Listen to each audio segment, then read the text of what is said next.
Hello everyone, कैसे हैं आप सब। Welcome back to Deepti channel. आज हम करेंगे डिमांड माइक्रो इकोनॉमिक्स 11th का टॉपिक। बेटा, जो डिमांड चैप्टर है इसमें से बहुत सारे क्वेश्चंस बनते हैं, सो बहुत ध्यान से करना ये चैप्टर। आई नो कि सब ऑलमोस्ट सभी स्कूल्स में इस बार ये डिमांड कवर हो रहा है because it's very important. Chapter 3 है ये। चलिए बिना टाइम वेस्ट किए we will start the demand. सबसे पहले हम करेंगे डिमांड है क्या। Demand is a quantity of a commodity that a consumer is willing and able to buy at each possible price during a given period of time. Demand क्या है? Demand एक ऐसी क्वांटिटी है कमोडिटी की जो consumer ready है, willing है bye करने के लिए और एबल है यानी वो कर सकता है bye at each possible price. जिस भी दाम पे उसको वो चीज मिल रही हो वो उसको खरीद लेगा during a given period of time. मतलब जो भी टाइम पीरियड दिया गया है उस टाइम पीरियड में वो तैयार भी है, वो कैपेबल भी है वो चीज को बाय करने के लिए, उसको बोलते हैं demand. Clear? Demand, desire, want and demand generally ये आपस में इंटरचेंजेबली यूज होते हैं, बट इकोनॉमिक्स में डिजायर, वांट और डिमांड बेटा तीनों डिफरेंट होते हैं। डिजायर क्या होती है? डिजायर होती है एक इच्छा, ठीक है, विश। डिजायर एक मियर विश को कहलाता है कि मैं ये चाहती हूँ, मैं ये चाहता हूँ। एक जो पुअर पर्सन होता है अगर वो कहे कि मुझे एक कार की विश है, एक डिजायर है, मेरी इच्छा है कि मैं कार खरीदूं, लेकिन वो बेचारा दिन में उसकी 800 रुपीज दिहाड़ी कमा रहा है, जल्दी जल्दी वो कार बाय कर पाएगा? नहीं, तो दैट इज डिजायर। आगे है वांट। हर डिजायर वांट नहीं बन सकती, पर हर डिजायर वांट तब बन सकती है जब वो उस अपनी सेटिस्फाई करने की पोजीशन में हो। फॉर एग्जाम्पल अभी हमने पुअर पर्सन की एग्जाम्पल ली। पुअर पर्सन की अगर मान लो लॉटरी लग गई, ठीक है, उसके पास इतने पैसे आ गए कि वो अपनी इच्छा पूरी कर पाएगा। जो उसकी इच्छा थी मैं कार खरीद लूं, तो वो कार खरीदने की इच्छा को पूरी कर पाएगा। ठीक है, इसको बोलते हैं want. Next is demand. Demand एक एक्सटेंशन है किसकी? वांट की।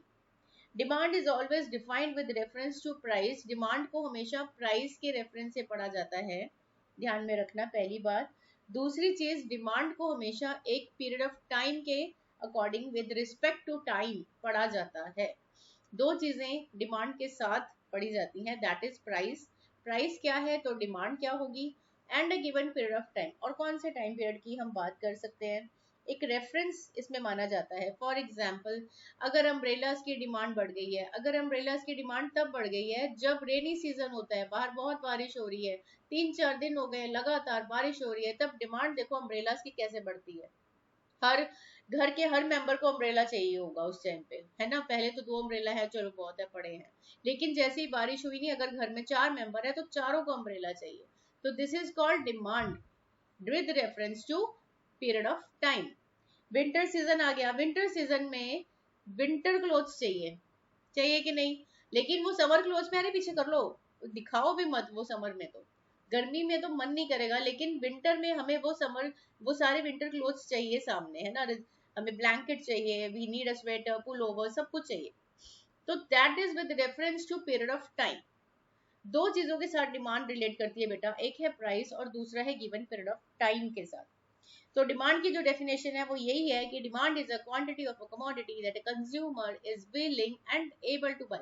वो तैयार भी है और वो कैपेबल भी है बाय करने के हर पॉसिबल प्राइस पे और उसी गिवन पीरियड ऑफ टाइम पे। समझ के बाद डिमांड की, तो ये दो चीजें आपने दिमाग में रखनी है, प्राइस और गिवन पीरियड ऑफ टाइम। अब डिमांड जो है चार एलिमेंट्स को हाईलाइट करते हैं। पहली चीज है क्वांटिटी, ठीक है। दूसरी है विलिंगनेस टू बाय, तैयार है, रेडी है। प्राइस, प्राइस भी उसका गिवन होगा पीरियड ऑफ टाइम, उसी पीरियड ऑफ टाइम में वो रेडी करने को तैयार है, उसको बोलते हैं डिमांड। ये चार चीजों के बिना आपको डिमांड नहीं पढ़ सकते, ठीक है। अब बेटा हमारे सिलेबस में कुछ डिटर्मिनेंट्स हैं डिमांड के, तो फटाफट हम डिटर्मिनेंट्स को देख लेते हैं। डिटर्मिनेंट्स ऑफ डिमांड, ये है इंडिविजुअल डिमांड का केस, इंडिविजुअल डिमांड, ठीक है। इंडिविजुअल डिमांड के केस में कुछ डिटर्मिनेंट्स है। सबसे पहला जो डिटर्मिनेंट है वो है price of the given commodity. अब price of the given commodity का जो ये फैक्टर है, इसको फैक्टर्स ऑफ डिमांड कहते हैं, फैक्टर्स अफेक्टिंग डिमांड। अगर प्राइस में कोई चेंज आता है तो उसका डिमांड में कितना इफेक्ट आता है, वो है फैक्टर अफेक्टिंग डिमांड। कम, ज्यादा, बहुत कम। तो ये सब चीजें हैं जो price of the given commodity कैसे एक फैक्टर बनता है। फॉर एग्जाम्पल चलते हैं आगे कि एक मान लो टी है, अब सबको देख के मन कर गया पढ़ते पढ़ते, मम्मा मेरे को चाय दे दो, चाय नहीं पीनी अभी फिलहाल पढ़ लो। If price of given commodity से टी इंक्रीजेस, अगर चाय का प्राइस बढ़ गया, ठीक है, its quantity demanded will fall as satisfaction derived from tea will fall. अब इसकी क्वांटिटी भैया डिमांड जो करी जा रही है चाय पत्ती की वो कम हो जाएगी। क्यों? क्योंकि इसके दाम बढ़ गए। अब मम्मा कहेगी चाय पत्ती बहुत महंगी हो गई है, थोड़ी कम पिया करो, है ना। तो वही है कि प्राइस बढ़ गया, क्वांटिटी डिमांडेड कम हो जाएगी। तो ये है price of the given commodity. आगे चलते हैं price of related goods. Second factor है हमारा प्राइस ऑफ रिलेटेड गुड्स। अब रिलेटेड गुड्स बेटा दो तरह की हैं, बड़ी इंपॉर्टेंट बात है ये। सब्स्टिट्यूट गुड्स होती हैं, एक कॉम्प्लीमेंट्री गुड्स होती है। अब सब्स्टिट्यूट गुड्स वो गुड्स होती हैं जो एक की जगह दूसरी हम बदल के पी सकते हैं। मम्मा ने कहा चाय महंगी होगी, ठीक है मम्मा कॉफी दे दो, फिर हमारी डिजायर, हमारी जो इच्छा है उस टाइम पे गरम गरम कुछ पीने की, वो तो पूरी हो जाएगी ना। चाय के दाम बढ़ गए तो मम्मा कॉफी दे दो। तो ये एक दूसरे के लिए सब्स्टिट्यूट है, ठीक है। कोक महंगा हो गया तो ठीक है पेप्सी ले लो यार, डाइट कोक महंगा हो गया तो सिंपल कोक ले लो। तो दिस इज सब्स्टिट्यूट, एक दूसरे का सब्स्टिट्यूट है ये, ठीक है। अब मान लो एक दाम बढ़ गया, पोटैटो किसी सैम फार्म के बढ़ गए तो पोटैटो फ्रेड फार्म के ले लो ना। तो ये सब्स्टिट्यूट है, एक दूसरे के सब्स्टिट्यूट है ये। सो ये सबसे बड़ी एग्जांपल है टी कॉफी, ध्यान में रखना, जो एक दूसरे की जगह यूज होते हैं। अब अगर प्राइस सब्स्टिट्यूट का बढ़ गया, मान लो टी का प्राइस बढ़ गया, टी का प्राइस बढ़ गया तो क्वांटिटी डिमांडेड किसकी बढ़ जाएगी? कॉफी की डिमांड बढ़ जाएगी, ठीक है। कॉफी की डिमांड बढ़ जाएगी, प्राइस इसका बढ़ा, डिमांड इसकी बढ़ी, वो है सब्स्टिट्यूट गुड। अब आते हैं कॉम्प्लीमेंट्री गुड। कॉम्प्लीमेंट्री गुड बेटा वो होते हैं जब एक का जो दाम बढ़ना या कम होना दूसरे की डिमांड पे साथ साथ फर्क डालेगा। जैसे कि price of complementary goods lead to decrease in demand of the other commodity. कैसे? अब देखो कार है, कार के दाम बढ़ गए, अगर कार के दाम बढ़ गए, प्राइस बढ़ गई, तो भैया क्या होगा? कार की बिक्री कम हो जाएगी। हम कहेंगे अभी कम होने दो दाम फिर लेंगे। तो अभी फिलहाल इस गिवन पीरियड ऑफ टाइम में कार की प्राइस तो बढ़ गए, लेकिन साथ साथ पेट्रोल पे फर्क ये आएगा कि पेट्रोल की डिमांड कम हो जाएगी, क्योंकि कारें महंगी हो गई हैं, लोगों ने खरीदनी बंद कर रखी है, अभी उसको पोस्टपोन कर दिया खरीदने के लिए। तो पेट्रोल जो डिमांड होनी चाहिए थी वो पेट्रोल की डिमांड नहीं हुई, वो कम हो गई। तो एक का प्राइस इंक्रीज, दूसरे का दाम घटा, डिमांड घटी, इसको बोलते हैं कॉम्प्लीमेंट्री गुड। दूसरी एग्जांपल है टी शुगर, चाय के दाम बढ़े, शुगर की डिमांड घटी, ठीक है। चाय पीनी कम कर देंगे तो शुगर के यूसेज कम हो जाएंगे, ठीक है। तो ये है कॉम्प्लीमेंट्री गुड, सब्स्टिट्यूट और कॉम्प्लीमेंट्री गुड्स। सब्स्टिट्यूट वो होते हैं जो एक दूसरे की जगह ले सकते हैं, लेकिन कॉम्प्लीमेंट्री वो होते हैं कि एक के दाम बढ़ने से दूसरे की डिमांड कम हो जाएगी। लेकिन यहाँ एक के दाम बढ़ने से दूसरे की डिमांड भी बढ़ गई थी, लेकिन यहाँ एक के दाम बढ़ने से दूसरे की डिमांड कम हो गई है, इसको बोलते हैं कॉम्प्लीमेंट्री गुड्स। अब आगे चलते हैं, हमारा जो नेक्स्ट फैक्टर अफेक्टिंग डिमांड है वो है इनकम ऑफ द कंज्यूमर। अब आप अपनी बुक्स में देखना बेटा, सब्स्टिट्यूट गुड्स और जो अभी कॉम्प्लीमेंट्री गुड्स में बहुत सारी एग्जांपल्स दे रखी हैं, एक बार देखना, उसको गो थ्रू कर लेना। Next is income of the consumer. Income of the consumer का क्या फर्क पड़ेगा क्वांटिटी डिमांडेड पे? ये भी एक तरह का फैक्टर है। इनकम बढ़ गई है, अब इसके ना demand, income of the consumer जो होता है ना, इसका इफेक्ट हम दो तरह की गुड्स पे पड़ता है। पहली होती है नॉर्मल गुड, दूसरी होती है इंफीरियर गुड। अब नॉर्मल गुड का केस देख लो। नॉर्मल गुड में क्या होगा? जब इंक्रीज होती है इनकम, जब पैसे आमदनी हमारी बढ़ जाती है, उससे डिमांड बढ़ जाएगी, किसकी? नॉर्मल गुड्स की। समझ गए बात? नॉर्मल गुड्स की डिमांड बढ़ जाएगी। लेकिन अगर हमारी इनकम डिक्रीज हो गई, अगर इनकम डिक्रीज हो गई तो इसकी डिमांड भी कम हो जाएगी, quantity demanded of normal goods भी कम हो जाएगी। नॉर्मल गुड कुछ भी हो सकता है, कोई भी गुड आप नॉर्मल गुड लेके चल सकते हो। नेक्स्ट आते हैं इंफीरियर गुड्स पे।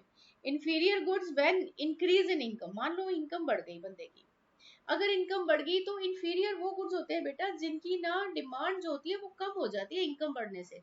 वो इन्फीरियर गुड्स होते हैं। अब जैसे जो लोकल चिप्स खाता हो 5 रुपए का पैकेट, जब उसकी इनकम बढ़ जाएगी वो 5 रुपए का पैकेट क्यों खाएगा? उसकी पॉकेट में इतने पैसे हैं कि वो अच्छी कंपनी का ब्रांडेड चिप्स ले पाएगा 20 रुपीज का, है ना, वो 5 या 10 का नहीं लेगा तब। तो ये इन्फीरियर गुड हो जाते हैं और ये नॉर्मल गुड हो जाती हैं। तो इस तरह से हम डिफरेंस ले सकते हैं। अब कई बुक्स में ये भी एग्जांपल दी है बेटा कि जो मिल्क है, ठीक है, मिल्क में जो सिंपल मिल्क है, टोन्ड मिल्क है, टोन्ड मिल्क और वर्सेस फुल क्रीम मिल्क, ये भी लिया गया है बुक्स में। अब टोन्ड मिल्क जो होता है, कंजम्पशन इनकम के बढ़ने से टोन्ड मिल्क की कंजम्पशन यानी डिमांड कम हो जाएगी और डिमांड बढ़ जाएगी फुल क्रीम की, यानी इसको मान लिया नॉर्मल और इसको मान लिया इंफीरियर। ये तो अलग बात है कि हम लोग जो होते हैं, कई घरों में क्या होता है कि नहीं नहीं फुल क्रीम को अवॉइड करते हैं बिकॉज वो फैट करता है, टोन लेते हैं बिकॉज वो कम फैटी होता है, क्रीम निकला होता है ना। लेकिन फॉर स्टडी पर्पस ये एग्जाम्पल बुक्स में ली गई है कि अगर टोन मिल्क उस टाइम पे उस कंज्यूमर के लिए इंफीरियर बन जाएगा, लेकिन फुल क्रीम मिल्क उस टाइम पे उस कंज्यूमर के लिए नॉर्मल गुड बन जाएगी, क्योंकि उसके पॉकेट में पैसे बढ़ गए हैं तो उसकी कैपेसिटी बढ़ गई है, अब वो क्रीम वाला मिल्क लेगा, ठीक है, टोन नहीं लेगा। तो इनकम बढ़ने से वो महंगी गुड्स की तरफ जा सकता है, तो वो उसके लिए नॉर्मल गुड्स है, लेकिन इनकम डिक्रीज होने से वो फिर कम वाली गुड्स पे आ जाएगा जिसके दाम कम है, तो वो उसके लिए इंफीरियर गुड्स है। इस तरह से कई बुक्स में एग्जाम्पल ली गई है बेटा, ज्वार बाजरा एंड आटा। मान लो नॉर्मल इंडिविजुअल की इनकम बढ़ती है, इनकम बढ़ने से वो ज्वार बाजरा छोड़ के आटा की तरफ जाता है, नॉर्मल आटा खरीदेगा, लेकिन इनकम के कम होने से वो इस तरह के जो ज्वार बाजरा मिलेट्स होते हैं उनको कंज्यूम करेगा। तो these are inferior, these are normal goods. तो ये भी डिफरेंस लिया गया है। नेक्स्ट फैक्टर हमारा आता है which affect the demand, taste and preference of the consumer. Taste and preference directly influence करता है डिमांड को। फॉर एग्जांपल फैशन चेंज हो गया, कस्टम्स चेंज हो गए, हैबिट चेंज हो गई। अब नाउ दिस इज नॉर्मल कि कोई भी चीज कितने ही ब्रांड्स की आती है, जब उसका टेस्ट चेंज हो जाएगी वो स्विच कर देता है, उसको एक की कमोडिटी की लाइकिंग नहीं अच्छी लगती तो दूसरे ब्रांड की खरीद लेता है। तो this is normal taste and preference. जब उसका टेस्ट बदल जाए या प्रेफरेंस बदल जाए तो वो स्विच ओवर कर जाएगा, दूसरी कंपनी की खरीद लेगा। तो इसमें this is just the effect of taste and preference on the demand of the commodity. Next factor आता है expectation of change in price in future. अगर कंज्यूमर को लगता है कि भैया फ्यूचर में प्राइस बढ़ने वाला है, तो वो अभी से डिमांड बढ़ा देगा अपनी, उसको स्टॉक कर लेगा, अभी से ज्यादा खरीद लेगा, उसको लगेगा कि फ्यूचर में तो प्राइस बढ़ने वाला है। तो दिस इज, अगर फ्यूचर में उसको पता है कि प्राइस, एक्सपेक्टेशन करता है कि प्राइस गिरेगा, तो अभी वो डिमांड कम कर देगा, अभी नहीं खरीदेगा उसका। नॉर्मल केस, आप पेट्रोल का केस ले लो, पेट्रोल का पता चले रात को 12 बजे के बाद, अगर मान लो थोड़े पैसा या कुछ राइज होने वाला है पेट्रोल के प्राइस में, तो अभी लाइन लग जाएगी पेट्रोल के भरवाने के लिए, टैंक फुल करवाने के लिए। तो दैट इज डिमांड बढ़ गई अभी, क्योंकि रात को 12 बजे के बाद वो दाम बढ़ने वाले हैं।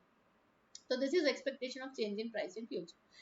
अब यहाँ तक रखते हैं, नेक्स्ट वीडियो में हम चलते हैं डिमांड फंक्शन की तरफ। डिमांड फंक्शन क्या होता है, उसमें मैं आपको सिखाऊंगी demand schedule and individual demand क्या होती है और मार्केट डिमांड क्या होती है, ये सीखेंगे। उसके बाद हम लॉ ऑफ डिमांड पे आएंगे जो बहुत इंपॉर्टेंट है। तो stay connect with me, next part we will go to the law of demand. Take care, all the best, good bye.